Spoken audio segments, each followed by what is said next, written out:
Assalamualaikum warahmatullahi wabarakatuh. Sebelum video pembelajaran dimulai, alangkah baiknya jika kita memanjatkan doa terlebih dahulu agar pembelajaran dan materi yang disampaikan bisa bermanfaat untuk kita semua. Berdoa dimulai. Bismillahirrahmanirrahim. Amin. Nah, apa kabar rekan-rekan sekalian? Ibu harap kita selalu berada dalam lindungan Allah dan selalu diberikan kesehatan jasmani dan juga kesehatan rohani. Nah, untuk mengecek kehadiran, kalian boleh mengisi di kolom komentar sehingga ibu tahu siapa saja yang hadir dan menyimak video pembelajaran kali ini. Nah, pastikan juga kalian menyiapkan buku catatan dan juga alat tulis, karena pada materi kali ini kita akan belajar tentang prinsip dan praktik ekonomi dalam Islam dengan submateri jual beli dan khiyar dalam jual beli. Sebelumnya, ketika kita mendengar pengertian jual beli atau kata jual beli, itu pasti sudah tidak asing lagi didengar oleh telinga kita. Karena sejatinya jual beli atau transaksi jual beli sering kita lakukan di dalam kehidupan sehari-hari. Dalam syariat Islam ada yang dinamakan dengan muamalah. Nah, apa itu muamalah? Muamalah ialah sebuah kegiatan tukar-menukar barang atau sesuatu yang memiliki nilai kebermanfaatan dengan menempuh satu cara atau dengan menempuh beberapa cara. Salah satunya ialah dengan jual beli. Nah, dalam Islam kita ada beberapa larangan dalam bermuamalah. Contohnya, kita tidak boleh menzolimi orang lain dan tidak boleh mengurangi timbangan atau tidak boleh memasukkan unsur-unsur riba dan tidak boleh memperjualbelikan barang-barang haram. Nah, kembali lagi kepada materi yang akan Ibu sampaikan, yaitu tentang jual beli. Sebetulnya, apa sih jual beli itu? Jual beli ialah kegiatan tukar-menukar barang yang dilakukan dengan sadar dengan tujuan untuk memiliki barang tersebut. Hal ini dibenarkan oleh Islam berdasarkan Al-Quran surat Al-Baqarah ayat 275 yang berbunyi wa ahallallahu al-bai'a wa harrama riba. Dan Allah telah menghalalkan jual beli dan mengharamkan riba. Pada jual beli terdapat beberapa syarat yang harus kita penuhi. Nah, syarat ini kita bagi menjadi 3 bagian. Bagian pertama ialah syarat penjual dan pembeli. Nah, apa saja sih syarat penjual dan pembeli itu? Pertama, penjual dan pembeli harus balik. Kedua, berakal sehat. Dan ketiga, atas kemauan sendiri.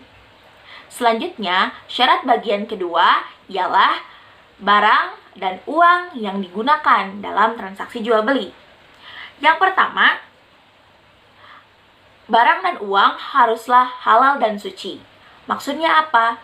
Dalam Islam, kita dilarang untuk memperjualbelikan barang-barang yang diharamkan oleh Islam. Misalnya, kita melakukan jual beli arak atau jual beli bangkai yang diharamkan di dalam Islam.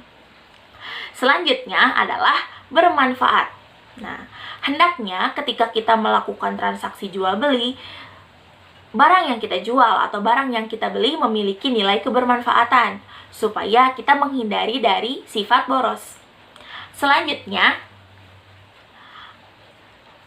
keadaan barang dapat diserahkan. Nah, apa itu maksudnya? Barang yang hendak diperjualbelikan hendaknya dapat diserahkan atau dapat diterima. Tidak bisa misalnya ibu menjual barang atau ibu menjual sebuah ikan yang masih berada di dalam laut. Nah, itu tidak boleh. Selanjutnya, barang diketahui oleh penjual pembeli dan milik sendiri. Bagian syarat jual beli yang ketiga ialah ijab dan qabul. Ijab dan qabul ialah perkataan maupun perbuatan yang menandakan bahwa seseorang itu sedang melakukan jual beli. Misalnya, seorang penjual mengatakan kepada pembeli, "Saya jual barang ini dengan harga sekian kepada Anda." Lalu pembeli menjawab, "Saya membeli barang ini dari Anda dengan harga sekian." Tetapi, melihat keadaan sekarang, mungkin sangat jarang ditemukan penjual dan pembeli yang melakukan ijab qabul dengan perkataan yang sama persis seperti tadi. Tetapi, bagaimana jika seperti itu? Nah, asalkan penjual dan pembeli sama tahu bahwa mereka sedang melakukan transaksi jual dan beli, hal itu dirasakan sah-sah saja. Selanjutnya ada khiyar dalam jual beli. Mungkin di sini ada yang tahu khiyar itu apa? Ya, khiyar adalah bagaimana memutuskan apakah dia akan melanjutkan transaksi jual beli atau membatalkannya. Dalam Islam, khiyar ini diperbolehkan karena dalam jual beli haruslah didasari oleh suka sama suka dan tidak ada paksaan. Dalam Islam, khiyar terbagi ke dalam 3 bagian. Yang pertama, khiyar majelis. Khiyar majelis adalah di mana seorang penjual dan pembeli memutuskan untuk membeli barang atau membatalkan pembelian barang itu pada saat itu juga. Yang kedua, ada khiyar syarat. Khiyar syarat adalah khiyar yang dilakukan oleh seorang penjual di mana dia menjual suatu barang dan memberikan syarat kepada orang itu. Misalnya, saya jual barang ini kepada Anda dengan khiyar 3 hari. Dalam waktu 3 hari ini, pembeli harus memutuskan apakah dia akan berlanjut untuk melakukan transaksi jual beli atau membatalkannya. Yang ketiga, ada khiyar aibi. Khiyar aibi adalah pengembalian barang cacat oleh pembeli. Nah, barang yang dikatakan cacat di sini maksudnya ialah bukan cacat karena ulah si pembeli, tapi memang cacat dari penjualnya yang bisa mengurangi nilai kebermanfaatan atau nilai barang tersebut. Bagaimana? Mudah difahami bukan? Apabila ada pertanyaan, kalian boleh tulis di kolom komentar di bawah. Nah, selanjutnya, karena pekan lalu Ibu telah menugaskan kepada kalian untuk mengobservasi bagaimana keadaan yang sebenarnya jual beli di tengah masyarakat.